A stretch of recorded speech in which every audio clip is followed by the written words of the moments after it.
What's going on, everybody? Welcome back to my channel. This is Jonathan Irizarry here with JI Fitness, and I'm bringing something a little bit different today. We're here at Half Acre Farms here in Dallas, Texas with my buddy here. This is obviously his farm, and I wanted him to obviously introduce himself and talk about what the reason behind you creating this masterpiece, because even though it might not look like anything, it's serving a lot of people. And it's doing a lot of good, and it's really changing the game, because I feel really strongly about supporting a lot of the local companies and things like that. So let's go, man. Tell them what's all about. Well, first of all, thanks for coming out. I really appreciate it. Absolutely. So this is Half Acre Farms, and if you look, it is a little bit less than a half acre. And most people, when they think of farms, they don't think of very small farms. They think of tractors and combines and everything. This is the exact opposite, but it's still classified as a farm because I sell a ton of produce off of this, and we'll sell a ton more hopefully this summer, and every year I plan on growing. So things are set up a little differently. For example, I don't grow stuff on one row and then you have a walkway, and then one row and you have a walkway. I plant on 30-inch beds, which means my beds that I plant in are 30 inches wide. So I can plant 4 rows of lettuce in one bed. I can plant 9 rows of carrots in one bed. So it's called high intensity farming, or spin farming. It's gotten really popular pretty much across the world, but really in the US the last 5 years. There's a guy in Canada, a couple of guys in Canada named Curtis Stone and J.M. Fortier. And they've done this for about a decade, but when YouTube got really big a few years ago, they started vlogging. So literally every day they would tell a story about what they did and show people how they do it, and it's exploded. So I think in Dallas there's at least 4 farms that are older than mine that are doing exactly the same thing. And literally every week somebody else starts a farm. Somewhere close I hear somebody starting a farm, they send me a message, hey, how do you do this? Or what can I do about this? Or whatever. So it's cool to help out, even though I'm just starting myself. Yeah. But I do have about 1.5 years of experience, so I know a little bit of the ins and outs about it. It doesn't look great. I will admit, it does not look like some of the stuff you see on Instagram if you happen to come across the farming page. I'm a full-time teacher. I teach elementary PE here in Duncanville. So I do this on the side. I do it before school, after school, on the weekends. Whenever I can get a couple hours, I come out and work. I heard Gary Vaynerchuk talk about it. Find your passion and do that. Yeah. And as weird as it sounds, I love to garden. Yeah. I've had a garden since I was 5. And it's something me and my grandma did together. And I love teaching, but anytime you do anything 15, 16 years, yeah, you can get old. It gets old. Yeah. And I saw Curtis's videos and JM's videos, and I thought, God, I could do that. Yeah. I just got to find the land, put the ball, got the ball rolling. And 6-7 weeks later, I was farming. All 100% organic? 100% organic. I don't use anything. I don't even use organic stuff that I'm allowed to use. Yeah. I'm not certified organic because nowadays it's watered down. Oh, you can use chemicals that are classified as organic. Yep. But I still don't want them going in my body. That's the most of the commercialized produce that you're going to find even in stores. So that's what makes this that much better, because this is literally like you growing your own plants in your own garden. Understanding what exactly is really going into it is just as pure. And that's what really brought me to coming out here and visiting him over at the farm, was because I was so fascinated by the idea. And I really feel like we as people, we need to be able to hit up guys like him and support them. We got to feed some of the local stuff here so that we enable them to grow as well and combat the other industry that's essentially killing us all. So other than you having a garden at 5 years old, what was one of the main reasons why you decided to do this? Well, like I said, Gary Vee said find your passion and do it. I'm a huge Gary Vee. You won't find a bigger fan of Gary Vee than me. Yeah. And I listen to everything, and I love business. I've always loved making money. The marketing, I think, is fun, because I do have a product that there's not enough supply. Yep. Way more demand, so it makes marketing pretty easy. True. I don't even advertise. It's just straight word of mouth. I'll give some free stuff to a girl that wants it, and then I get 10 messages, text messages or IG messages. Hey, Courtney said this, showed it to me, I want some. Yeah. and I can't keep up with demand, which is awesome. I mean, that's the best business model in the world. Absolutely, and that's actually how he got a hold of me. We had met up he had hit me up on Instagram, and we met up for the first time at a bodybuilding show, and gave me some salad. I know it was lettuce, it was a mixed green, and then arugula. Spinach as well, and the flavor, I shit you not, and excuse my language, but the flavor was so potent, and it was just so much better. It was so, like, you can taste the vibrancy of the food. I mean, it was so different. That's what like really just got me so excited, and I really, like I said, wanted to come out here and talk to him and just show you guys, you know, what this is all about. What do you plant? What do you plant here? It's seasonal stuff, just stuff that you would think would grow in Texas. You know, during the winter you do your broccoli, cauliflower, carrots. The spinach does really well because it's very cold hardy down to the temperatures that we get to. Yeah. So I don't have to cover it. That's good. I grow the Salanova lettuce, which is the red and green stuff right there that looks really pretty right now. That's about ready to harvest. That's the 75–80% of my salad mix, and then like you said, I put whatever else that I have. It's very seasonal. Yeah. Spinach is about to get too hot, so it'll die, so I can't put it in there.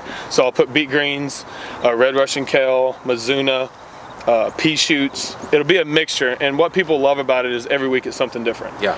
You know, if I don't have any Mizuna that I need to pick that week, it's not ready yet, I just put more red Russian kale, or I put more pea shoots, or whatever in it. So people really love the salad mix. And then I do, you know, spring and summers, the tomatoes, the peppers, zucchini, squash, beets, onions, carrots, you know, that type of stuff. Just the normal summer stuff. Yeah. But what makes it different, and I don't think people realize it because so many people have not eaten a fresh tomato. No, they haven't. Or, you know, a fresh carrot right out of the ground. People don't realize most of the vegetables that they eat from the store were picked before they were ripe. Yep. And then they ripen on a truck to the grocery store, and then they sit in the back for 2 days, and then they get put out on the shelf for 2, 3, 4 days. So literally you're eating a tomato that was picked 10 days ago. Yeah. And it wasn't green. Well, most people also don't realize that the flavor comes when it turns red. Like that's when it produces its sugar, and that's when it gets the most flavor, is when it's ripened on the vine. So I have people tell me all the time, I'd give them a bag of little cherry tomatoes. That's all I grow, the cherry tomatoes. And they eat it like, this is like eating candy. Yeah. I've never had anything so sweet. What do you do? I don't do anything. I plant it and I grow it and I harvest it the way it was intended to be harvested. But in today's society, grocery stores can't do that. No. Because they ship from California, they ship from Florida, they ship from Mexico. You know, they ship so far away that they have to pick it or else it goes bad on the truck. Yeah. And I don't think I've had one customer not keep buying from me. Like once I get them and they taste it, and again, I'm not saying I'm a great farmer, but I pick it when it's supposed to be picked. Yep. That's the main thing. All my stuff is way fresh because I'll pick, like if I delivered a basket of stuff to you today, I would pick it last night or this morning before school. Yeah. Take it, put it in the fridge, and then I would deliver it to you at lunch. And you know what's amazing is that salad you gave me actually lasted for like a week too. So it didn't actually go bad either, like as fast. So, which I was pretty, I'm not gonna say like shocked by it, but it definitely, you know, made you think. Yeah, I was like, wow, okay. And see, the reason why it stayed fresh was because it was picked. Yep. Like other salads stay fresh for 7 days. The problem is it takes 5 days to get to the store. Yeah. You know, they got to ship it and everything, and then 2 days later it's gone bad. Well, my salad only lasted 2 days. No, it lasted 7. Yeah. It just spent 5 days on a truck or getting packaged, then a truck, then warehouse, then, you know. Yeah. So it all lasts about the same amount of time. Yeah. And that makes sense. That makes sense. Honestly, I never thought about that. But yeah, man, this is amazing. It's exciting, and like he said, he was talking about the tomatoes. That's the exact same experience that I had with that salad, and that's what has me, you know, coming back. So earlier we talked about you not using any fertilizer. So what exactly do you use for your plants? Yeah, I don't use any fertilizer. Being organic, we're not allowed to, nor do I want to, because what happens when you use fertilizer, it kills a lot of the stuff that's in the soil, and the soil is a living thing. Yes. There's microbes, and there's just a living thing. So when you use a ton of nitrogen or whatever, it kills those microbes, which kills your soil, which over time really degrades the nutrients. If you really think about that, that's why we have a B12 problem now. That's why we have a lot of nutrient deficient foods. Yeah. Is because there's nothing in the ground. The trace minerals. Yes. A lot of people that farm and garden think they need NPK, which is the 777 fertilizers or whatever. Well, there's boron, zinc, iron, magnesium. There's all this other stuff that goes into a plant that actually gives us its flavor and our nutrition. So when you farm organically, you have to take care of your soil, or it doesn't matter what you do with your plants, because nothing grows and doesn't taste good. Yep. So instead of using fertilizer, most organic farmers use what they call worm castings. This is from a company called Magic Grow out of Houston. This is the best worm castings I've ever found. And for those of you that don't know what worm castings are, it's worm poop. Like that's all it is. But it doesn't smell like poop. It smells like dirt. Yeah. It's just dirt, but it's very, very high in nutrients. This is the highest level of nutrient in worm castings I've ever seen. Wow. When they tested it, come back, everything is way above average. So what I do mainly with the transplants, like the tomatoes, the peppers I'm planting today, zucchini, dig the hole for the transplant, take 2 tablespoons of worm castings, dump it in the hole, cover it up. Yeah. And I'm actually doing a trial for this company with the worm castings and the exact same plant without it.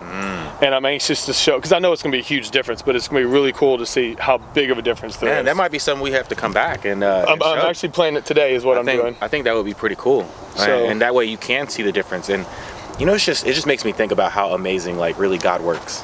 Like when you really think about it, how everything is just so perfect and nature just works so perfectly on its own. And it's like, when we do mess things up by, doing things the way we have been inorganically and so forth, how it can just have such a detrimental effect to not only the environment, to our health and so on. But that's what makes this so important, but yeah. When are the peppers ready? Because that's what I want to try. I actually have blooms on a couple of them today. I'm telling everybody May 1st. May 1st. Give or take a week. If it stays like today, sunny, sun is the key to plant growth. It can be cloudy and 60, not cold or anything, but cloudy and 60 for a week, and they don't do anything because they don't have any sunlight. Plants are based off of photosynthesis. They grow because of the sun.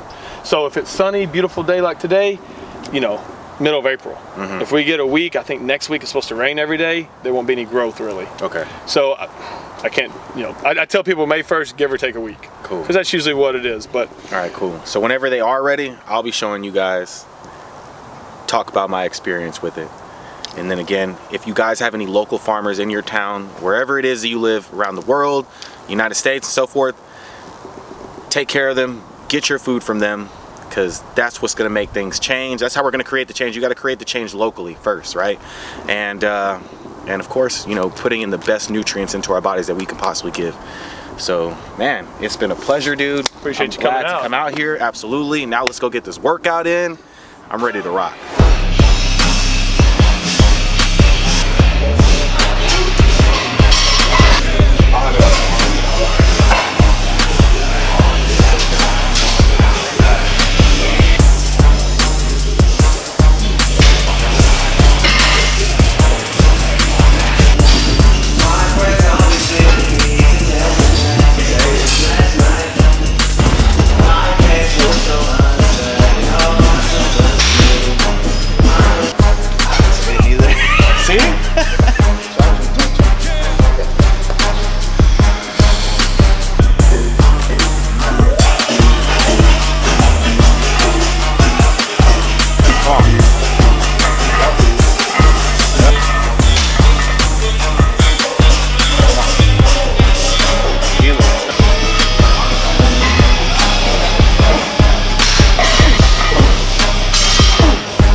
Oh my goodness.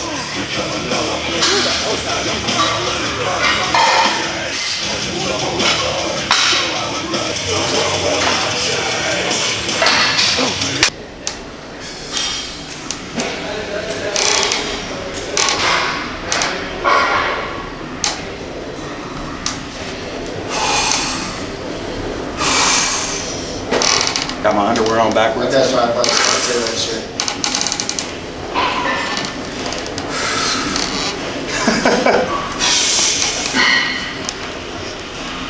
That's what happens when you change in the dark.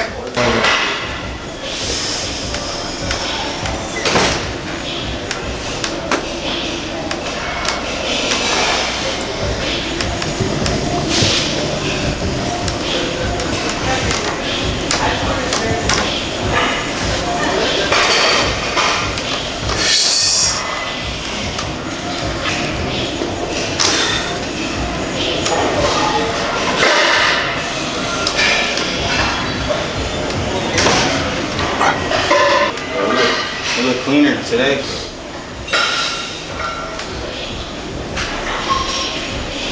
Quarter turn. Flat today. Stick your chest up. Chest up. Right there. Quarter turn.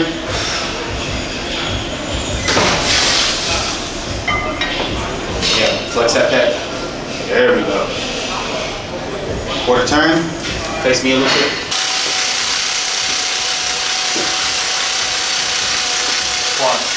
There we go. Last rep.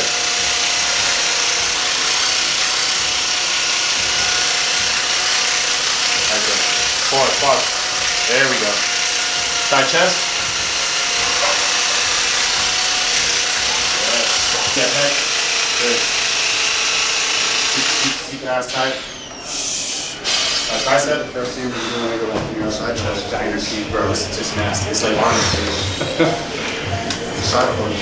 Stick your knee out. Okay. I'll send you a link later today. Or I'll text you. Flex the Or flex just those pull hands. one of my cards off the wall and text me with. Eating grapes. Yes. Fruits all day, baby. Fruits all day. Fucking veggies. All right, guys. So we had an amazing day today. You guys saw the Dallas Half Acre Farm over in Dallas. We're over here. We just completed the shoulder workout with Andre and Brian. He's 3 weeks out. He's looking phenomenal. We're going to continue to dial him in, continue to get better. You guys will see the process as we unfold and watch him, on stage kill it. We're looking for an overall victory. That's exactly what we're going to get, and I'm excited. And you guys will continue to see the fruit gains each and every day. Watch me work. But anyways, peace out, everybody.